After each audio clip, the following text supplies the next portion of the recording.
Bien, merci aux musiciens, merci à vous, merci à Benjamin. Nous allons donc poursuivre ce matin, mais avant cela, je voudrais souhaiter la bienvenue à nos invités qui sont là avec nous. Soyez les bienvenus.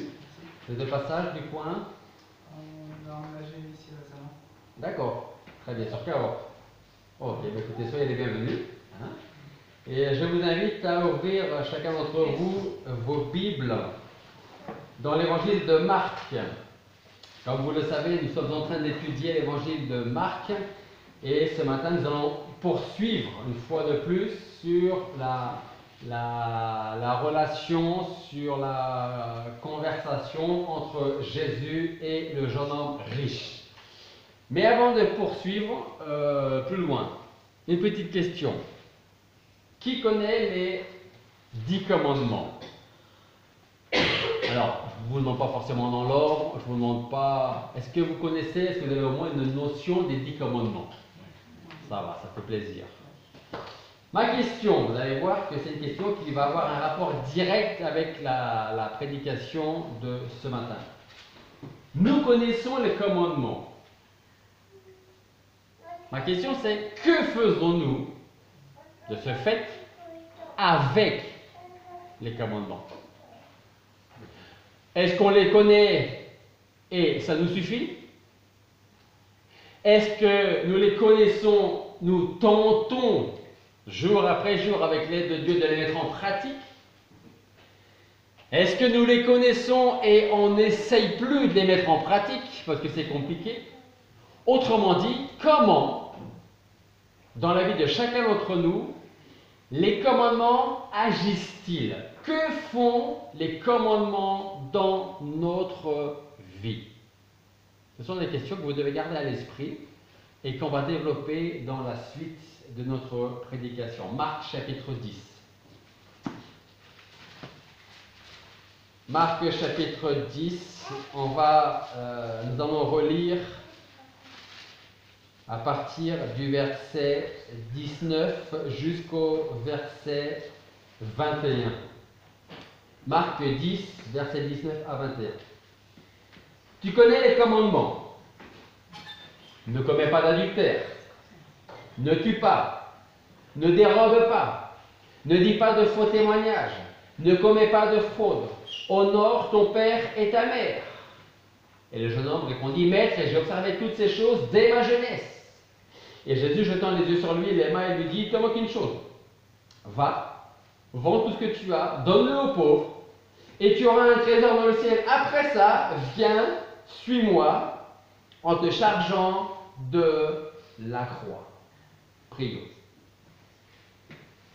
Père Céleste, nous voulons te remercier parce que ce matin, tu nous permets encore d'ouvrir ta parole, de l'avoir entre les mains, et nous te demandons plus que de la garder, de la voir, de la lire, surtout de la mettre en pratique, de la retenir, pour que nous puissions vivre une vie qui te plaise, qui te soit agréable, afin que les personnes autour de nous puissent voir vraiment une différence entre notre vie et leur vie, au point qu'ils soient attirés par notre témoignage, par notre manière de vivre selon toi, selon ta parole, afin que nous puissions aussi les amener ensuite à Christ, afin que tu les sauves. Alors Seigneur, dispose-nous favorablement aujourd'hui, ce matin, et je te demande de nous préparer pour recevoir ta parole, et surtout pour la mettre en pratique. Et c'est en ton nom que nous te prions. Amen. Alors, ce que nous avons pu déjà voir et comprendre du jeune homme, c'est qu'il avait une bonne connaissance des commandements. Et on peut maintenant se poser la question de savoir si une telle connaissance que ce jeune homme avait lui a été utile ou pas. Parce que nous pouvons connaître des choses en sachant que ces choses, dans notre cas, les commandements, sont de bonnes choses, mais qu'est-ce que nous faisons avec ces bonnes choses et qui de plus viennent de la parole de Dieu? Notre jeune homme, comme on l'a vu, pouvait mettre une petite croix dans chaque case des commandements et dire, comme il a dit avec le Seigneur, Maître, j'ai observé chacun des commandements. Je peux mettre une croix, j'ai observé chaque commandement. Donc, que me faut-il de plus pour être sauvé? Alors que va faire Jésus? Eh bien le Seigneur, et c'est ce que nous allons voir, c'est ce que nous avons besoin aussi de faire parfois, Jésus va devenir de plus en plus précis dans son message, dans sa communication avec le jeune homme, et il va éveiller une certaine douleur profonde chez cet homme qu'il ne savait même pas qu'il avait. Comme quoi la parole de Dieu est toujours vivante, elle agit, elle transforme les vies, elle transforme les cœurs.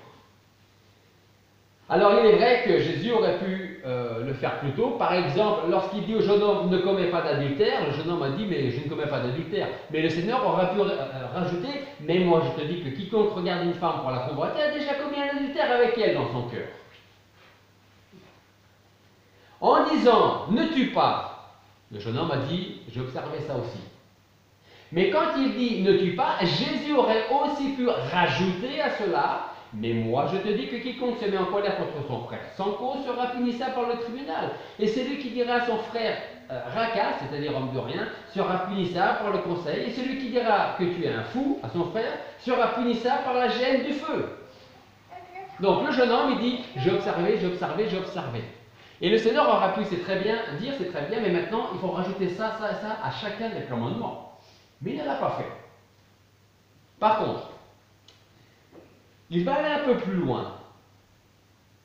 Il a attendu le moment précis, le moment propice pour mettre le doigt sur le péché si bien caché du jeune homme. Et certainement tellement bien caché que je pense que même lui, consciemment, il n'avait pas conscience de ce péché-là. Mais le Seigneur va éveiller sa conscience, réveiller et lui montrer et lui dire « Tu penses que tout ce que tu fais est bien? Alors je vais te parler d'un point bien précis. » Il lui dit « Va, vends tout ce que tu as et donne-le aux pauvres. » Jésus entamait là le 10e et le dernier commandement dans sa pratique. Tu ne convoiteras pas la maison de ton prochain, tu ne convoiteras point la femme de ton prochain, ni son serviteur, ni sa servante, ni son bœuf, ni son âne, ni aucune chose qui soit à ton prochain. C'est-à-dire que ce péché ne se voyait pas dans la vie extérieure du jeune homme, et pourtant. Alors je ne sais pas si c'était la première fois pour lui, mais la loi de Dieu allait transpercer sa conscience avec ce dernier commandement. Et vous, bien sûr, vous allez me dire, mais je ne vois pas le rapport entre ces richesses et la convoitise. Nous allons voir comment Jésus agit dans la vie de cet homme. Il va utiliser le 10e commandement, tu ne convoiteras pas, comme un outil, comme un couteau pour percer la cupidité qui régnait et qui dominait dans le cœur de cet homme. Donc, peut-être que vous êtes toujours en train de vous dire, je ne vois toujours pas le rapport entre les richesses du jeune homme et le 10e commandement qui nous dit tu ne convoiteras pas.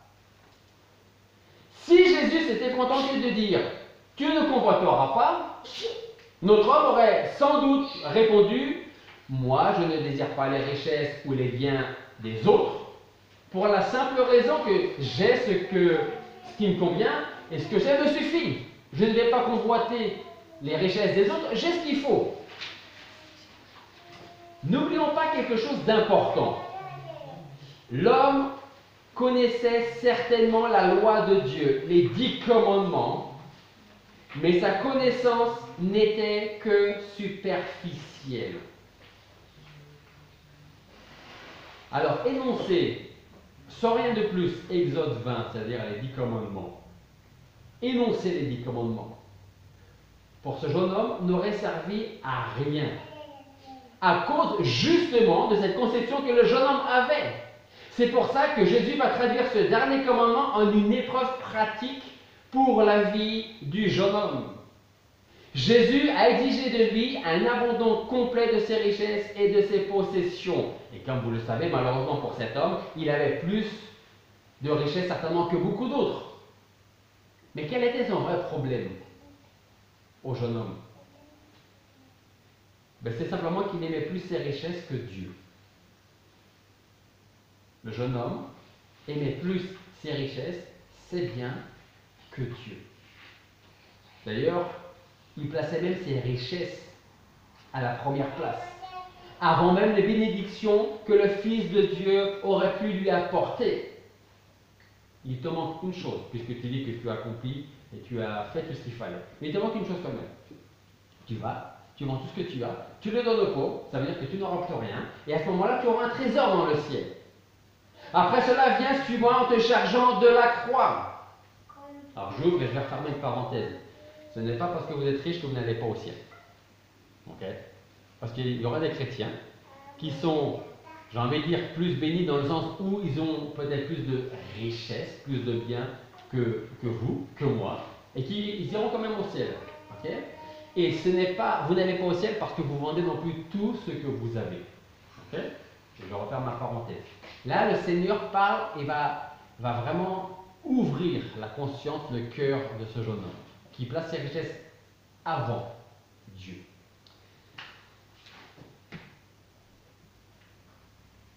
Que lisons-nous au verset 22, après que le Seigneur lui dit, tu manques une chose, tu t'en vas, tu vends tout ce que tu as, tu le donnes aux pauvres et tu auras un trésor dans le ciel. Au verset 22, nous lisons, mais affligé de cette parole, il s'en alla tout triste, car il avait de grands biens. Le jeune homme, riche, possédait bien au fond de son cœur la claire conviction de sa convoitise qui tenaillait également son cœur.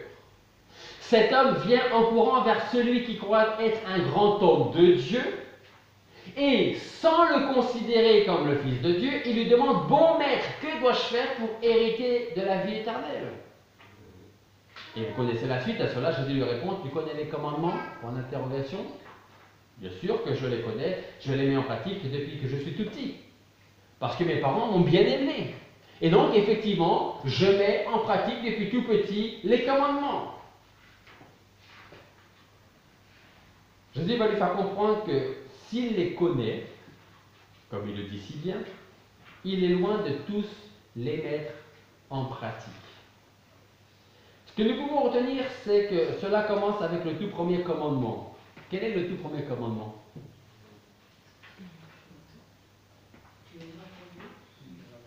Tu n'auras pas d'autre Dieu devant ma face. Le jeune homme affirmait aimer Dieu en mettant les commandements en pratique. Ça peut être un premier point de vue. L'autre point de vue, c'est qu'il ne connaît rien de Dieu, mais il connaît les commandements, et donc il va essayer de mettre en pratique ces commandements sans rien connaître de Dieu, sans rien connaître du Seigneur, pour pouvoir hériter de la vie éternelle. Le jeune homme, donc, affirmait aimer Dieu en mettant les commandements en pratique. Pourtant, nous pouvons voir qu'il aime plus ses biens que Dieu. Tu aimeras le Seigneur ton Dieu de tout ton cœur, de toute ton âme, de toute ta pensée. C'est là le premier et le grand commandement. Autrement dit, ce sont les paroles du Seigneur Jésus-Christ.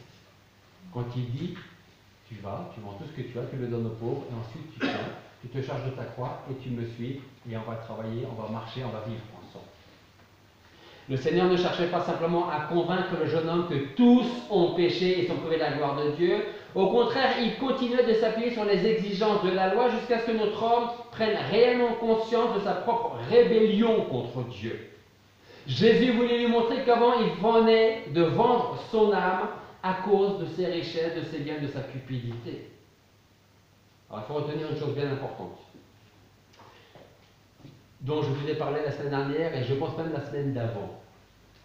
Christ ne fait pas de concession. Christ ne fait pas de compromis.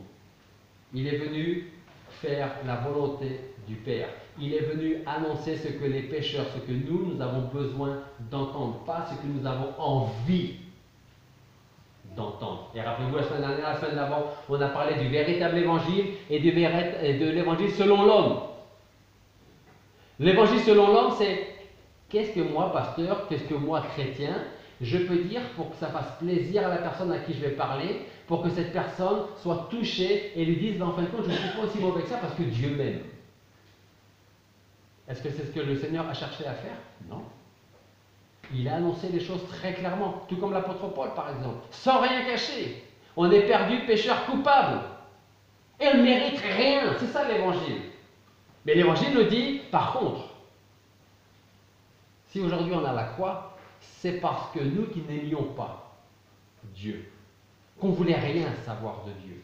Et bien pourtant Dieu a voulu jeter les regards sur nous et nous aimer malgré notre péché.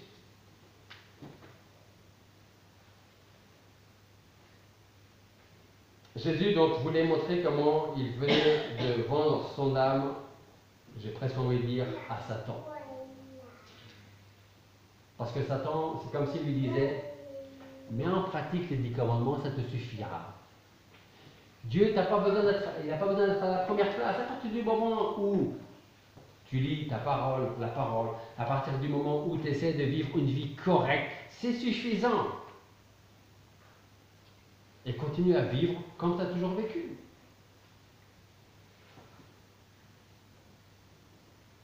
Donc, Christ était déterminé à ne pas compromettre la vérité de la loi de Dieu au nom d'une soi-disant notion d'amour. Celui qui veut apporter l'évangile aujourd'hui doit aussi apprendre à exposer la loi de Dieu sans crainte de faire fuir la parole, la personne à qui il parle. Ça veut dire quoi? Si je veux témoigner à quelqu'un, je pense qu'avant de commencer par dire que Dieu est amour et qu'il t'aime tel que tu es, on a besoin de dire pour que la personne entende, retienne qu'elle ne mérite rien, qu'elle est perdue et qu'elle est condamnée à la perdition éternelle. C'est comme ça que commence l'évangile. Le terme évangile veut dire bonne nouvelle. À quel moment, j'ai une petite question, à quel moment ça fait du bien d'avoir une bonne nouvelle? Quand on est triste. À quel moment ça fait du bien d'avoir une bonne nouvelle? Tout le temps. Mais plus précisément, c'est vrai que toujours c'est bien, mais plus précisément, à quel moment ça fait du bien d'avoir de bonnes nouvelles? Quand on est mal, quand on est triste? Après une mauvaise nouvelle. Après une mauvaise nouvelle. Si quand on annonce l'évangile, qui veut dire bonne nouvelle, si on veut apporter le baume sur un cœur blessé, meurtri, ce baume de la bonne nouvelle de l'évangile, il faut que ce cœur sache avant qu'il est perdu et qu'il est condamné et qu'il ne peut rien faire lui-même pour plaire à Dieu, pour être sauvé, pour un jour être au ciel avec le Seigneur. Et quand le pécheur prend conscience qu'il ne peut rien faire parce qu'il est tout simplement incapable, et d'ailleurs, bon, on verra un peu plus tard, mais à la fin de la conversation d'ailleurs entre Jésus et le jeune homme riche, quand le jeune homme il s'en va, qui c'est qui vient voir le Seigneur? Ses disciples, et il pose une question. Et leur question c'est quoi? Mais alors dans ce cas-là, qui peut être sauvé? Et le Seigneur dit, aux hommes c'est tout simplement impossible. Mais à Dieu, rien n'est impossible. Je vous dis ça pourquoi? Je vous disais que on ne peut, ou si nous n'avons pas plutôt une plaie à guérir, un cœur, une conscience, mais surtout un cœur, une âme à guérir, comment voulez-vous verser le baume guérisseur de l'évangile? S'il n'y a pas un cœur avant à réconforter, à guérir, vous allez discuter avec quelqu'un qui aura la même attitude que le jeune homme avec le Seigneur. Mais moi, je fais ce que je peux pour être honnête, pour être droit. Je ne fais pas de mal aux gens, par contre, on m'en fait. Je ne fais pas de mal aux gens. C'est vrai, je ne vais pas toujours à l'église. C'est vrai, je ne lis pas toujours la Bible. D'ailleurs, je n'ai pas. C'est vrai que de temps en temps, je prie. Et les gens vont se contenter de ça. Et vous savez combien de fois, combien de personnes m'ont dit, et peut-être vous ont dit, eh ben, le jour où ça arrivera, quand je vais partir, eh ben, on verra bien ce que Dieu va décider. On vous a jamais dit ça? Moi, on me l'a dit plus d'une fois. Hein. On verra bien le moment venu.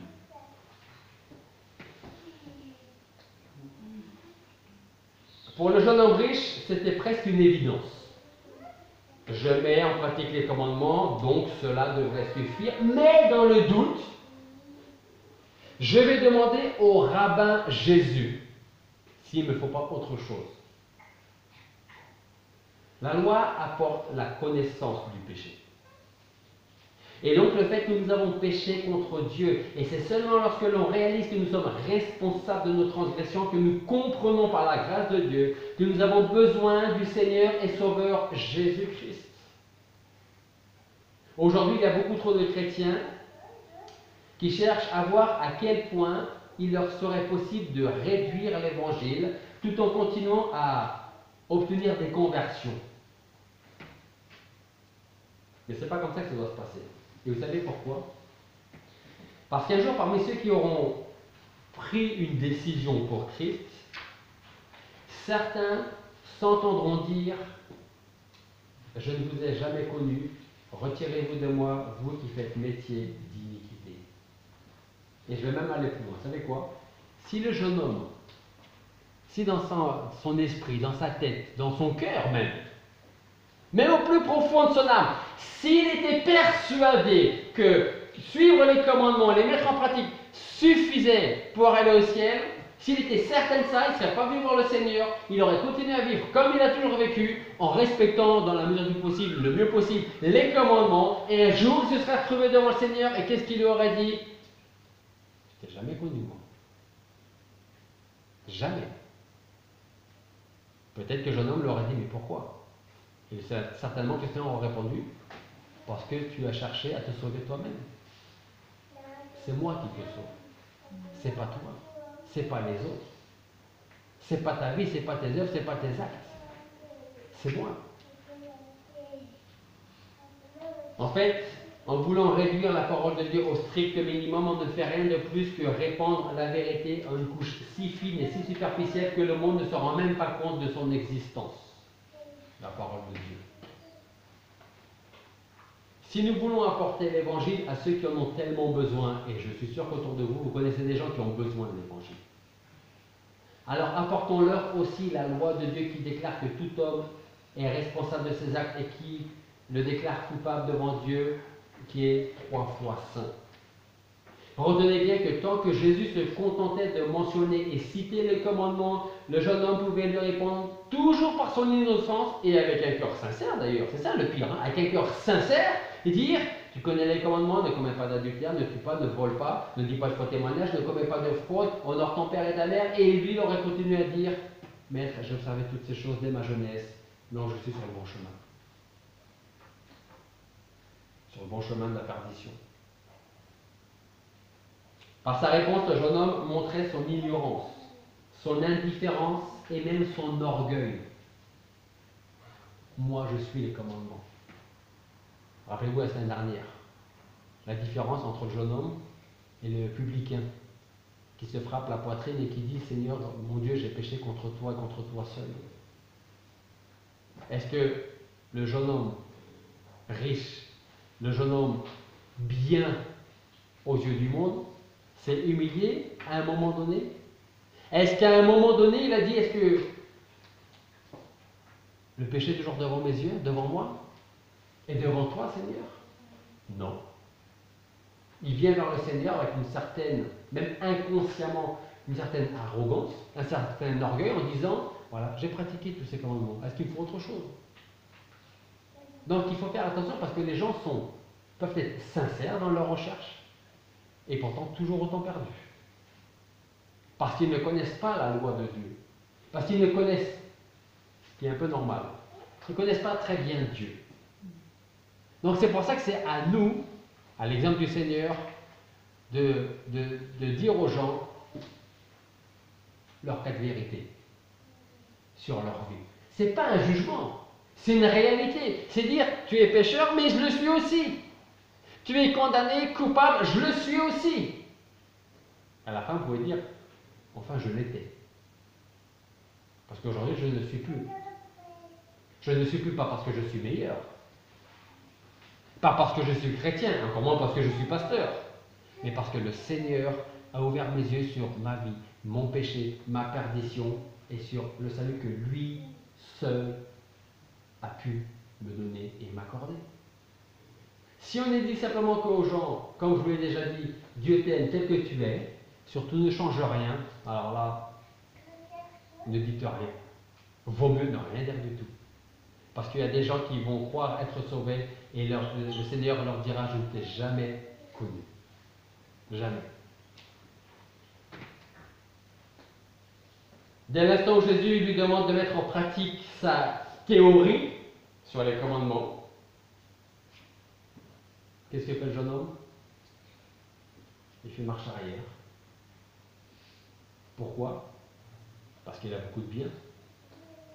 Et même s'il en avait un peu moins, il ne veut pas perdre ses biens. Il préfère ses biens que Dieu. Il est venu en courant quand même. Il vient en courant et ça veut dire qu'il veut une certaine assurance de son salut. Mais il tourne les talons parce que le Seigneur lui dit, d'accord, mais mets les priorités là où il faut. Donne la première place à Dieu. C'est ce qu'il était en train de dire, sauf qu'il a dit d'une autre manière. Il dit, vends tout ce que tu as, donne-le aux pauvres, et tu auras un trésor dans le ciel. Après cela, tu viens, tu me suis, tu prends ta croix, et on y va. C'est très compliqué de suivre le Seigneur. C'est très compliqué de suivre le Seigneur. C'est pour ça qu'il faut le faire par la foi. Et c'est lui qui doit être devant, c'est pas nous. À la limite, on est sur le côté avec lui. On n'est jamais devant. Parce que croyez-moi, les exigences du Seigneur sont, j'ai envie de dire, compliquées parce qu'il nous demande de nous dépouiller de tout ce qui a plus d'importance que lui, que Dieu dans notre vie. Il ne nous demande pas de vendre tout ce qu'on a. Il ne nous demande pas d'être pauvre. Il nous dit, tu peux garder ton argent, mais qui a la première place?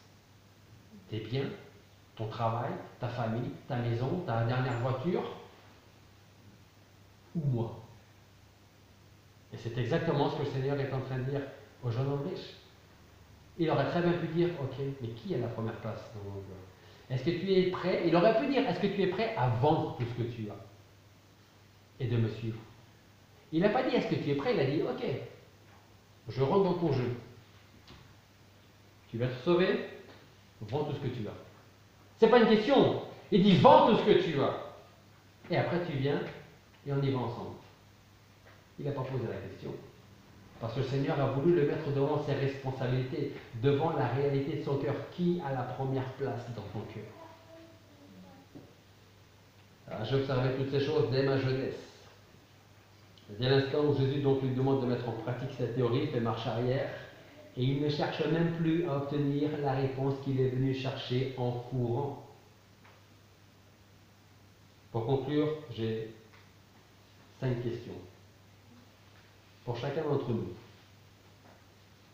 Qu'en est-il de nous ce matin concernant, premièrement, les commandements? Comment est-ce que les commandements agissent dans nos vies? Est-ce que les commandements font que nous allons vivre une vie différente des autres? De quelle manière connaissons-nous la loi de Dieu? Le commandement de Dieu. Ça, c'est la deuxième question. Troisième question. Savons-nous réellement mettre en pratique dans notre vie les commandements de Dieu? Quatrième question. J'ai envie de vous demander si cette même loi, ces mêmes commandements nous met devant nos responsabilités. Cinquième question. Est-ce que les commandements nous ouvrent les yeux sur notre véritable état devant Dieu? Et ça m'amène à une sixième question. Qui a la première place dans notre vie?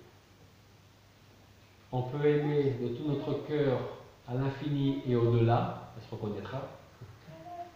Notre conjoint, nos enfants, nos parents. Et il faut les aimer. Il faut les aimer. Mais celui que nous avons besoin d'aimer et d'avoir à la première place, c'est Dieu. Et juste après les autres.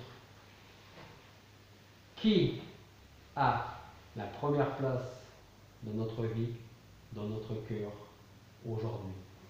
C'est ce que le Seigneur demandait au jeune homme riche.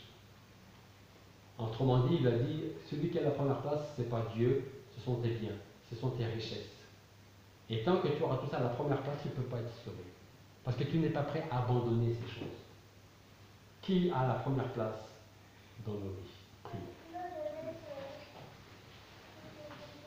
Père Céleste, nous voulons te remercier parce que ce matin, tu nous as fait la grâce d'être dans ta maison. Tu nous permets de tenir dans nos mains ta parole afin de l'étudier. Et nous voulons te remercier encore pour ton enseignement, pour l'exemple de ce jeune homme riche qui est reparti triste à cause de ses richesses. Et pourtant, le monde dira que les richesses fait notre bonheur. Mais les richesses de ce jeune homme a fait son malheur et sa perdition. Seigneur, aide-nous à te laisser la première place dans nos vies, afin que nous soyons conduits par ton esprit, par ta parole, et que les gens puissent voir une véritable différence dans notre vie, entre la nôtre et leur vie. Seigneur, fais de nous de fidèles témoins qui n'ont pas à rougir de ta parole, de l'évangile, et que nous puissions continuer à partager la foi que nous avons. Merci pour ton salut, pour ce sacrifice sur la croix. Merci pour ton amour, pour ta patience envers nous. Et c'est en ton nom que nous te prions.